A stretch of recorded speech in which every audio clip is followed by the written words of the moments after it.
Hey everyone, Don Cruikshank here from DC Leadership Training and Consulting, and I'm not sure if you can see this picture or not, but I'll explain it to you, and then I'll post it in some of the comment sections below on our different platforms like Facebook, Instagram, Twitter. I don't think I can post a picture in the comment section in YouTube, so you'll have to find it on one of our other platforms to actually find the picture.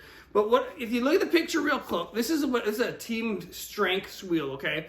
So I've worked with a bunch of teams and I always get them to do a strengths wheel. We want to know where people plot on the wheel. We want to find out their strengths. And then what this does is it gives you a great overview of what the strengths are on your team and what strengths are actually missing from your team. And so I'm hoping that you guys can see this picture clearly. Each blue dot is a person, okay? And you can see that a bunch of those blue dots, there's a bunch of blue dots in this quadrant. In fact, in one of the spaces, there's two blue dots. So two people have the exact same strengths. And same in this quadrant, two people here have the exact same strengths. And in fact, these people are all kind of clumped together, even though they're in different quadrants. They're really close to that line. And so they're all kind of clumped together. I hope you can see that. And what I want to explain to you guys is that when you have people clumped together in a quadrant like this, okay, they're actually competing for the same space. Okay, this is where this team bumps up against issues. It's when they're competing for the same thing, at least these people on the team over here, when they're competing for the same space. And it might not be the same task, but it might be making the same decision, okay? Who has authority to make that decision? And because they're all in the same space, that's where things start to get bumped up against. And that's where there starts to be tensions because they're so similar, okay? They're so similar.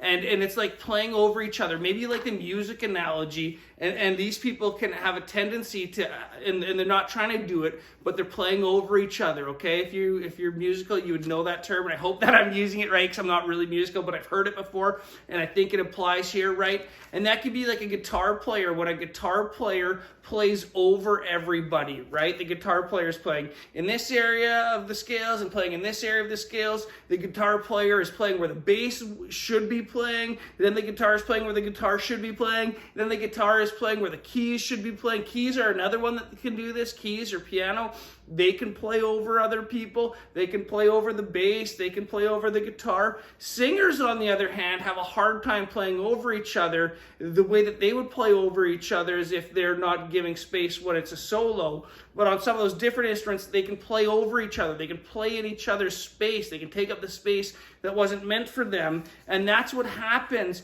when you get people on your team that are very similar, is they tend to play over each other's space. If you like a sports analogy a little bit better, you could, okay, look, I'm old, so, tell me about some young guys that play, but you could think about Michael Jordan and Scottie Pippen. Man, they always had issues because they were wanting to play in the same space and they were playing over each other. If you like the idea of fishing better, I love fishing. Think about being in a fishing boat, and what you're doing is you're trolling with your trolling motor, slow speed, and so you're casting the shoreline, casting the shoreline, casting the shoreline. And I do this with a couple buddies a couple times a year. We go fishing for muskies, and for it to work, we need one guy in the front of the boat, one guy in the middle of the boat, and one guy at the back of the boat. Now, if the guy at the back of the boat is casting to the front of the boat as we move, he's actually playing in the space of the guy in the middle of the boat, and he's playing in the space of the guy at the front of the boat. His line is getting in the way. He needs to be casting at the back of the boat to not play in the same space as the other people are. And they're all similar because they're all in the boat, they're all fishing for the same fish, and they're all similar, and they're all clumped together. And unless they have a system of how each one of them can actually fish without playing in the other person's space, there's nothing but frustrations. And so me and my buddies, we figured out how to do this well so that we can go out, have one at the front, one in the middle, one in the back, and be casting the same shoreline and not getting in each other's space. What you'll also see on this team is that you got someone way over here, this blue dot way over here.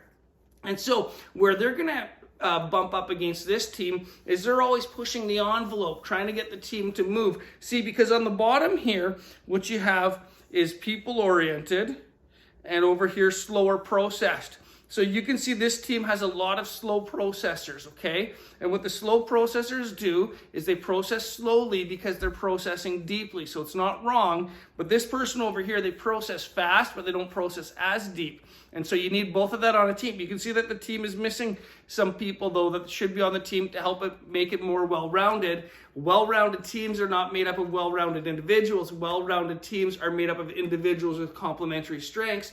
And this team right now is off balance, so you should be expecting that there's going to be frustration and tensions there because there's a lot of similarity. This person here, there's difference, and so where there's going to be tension with these people is that this person is faster processing and task-oriented, not people-oriented, so they're going to be trying to move the ball forward, and these people are going to want to slow it down. So I'd really encourage you guys, reach out to DC Leadership Training and Consulting for your team.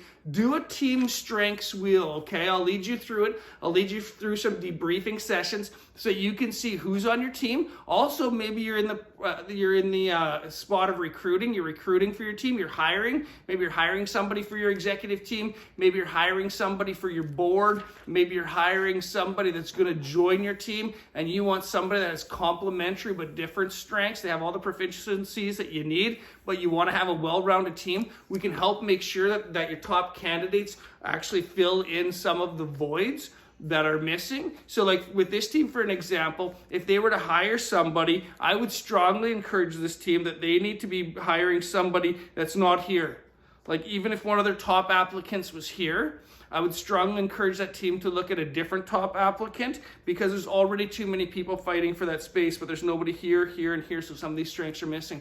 So we want to come in at DC Leadership Training and Consulting. We want to come to your business or organization, help you evaluate how your team is, if your team's well-rounded or if you have some people clumped together and if you need some other strengths. We want to help you evaluate what strengths you already have, what strengths you need, and how to find the strengths for your team so that you can have a well-rounded team, because well-rounded teams are what move the organization forward for higher degrees of success. It's more enjoyable for everybody on the team, and we want to show you how you can do that. So there'll be a link in the comment section below. As always, thanks for watching. Please like our video. Please subscribe to our channel if you have not already. Please share the video on whatever platform you're on. Make a comment. Do you agree with what I said? Do you disagree with what I said? We love to see the comments. We respond to each and every one. Thanks for watching, guys. Have a great day, and hopefully the rest of your day finds you as successful as possible. Bye.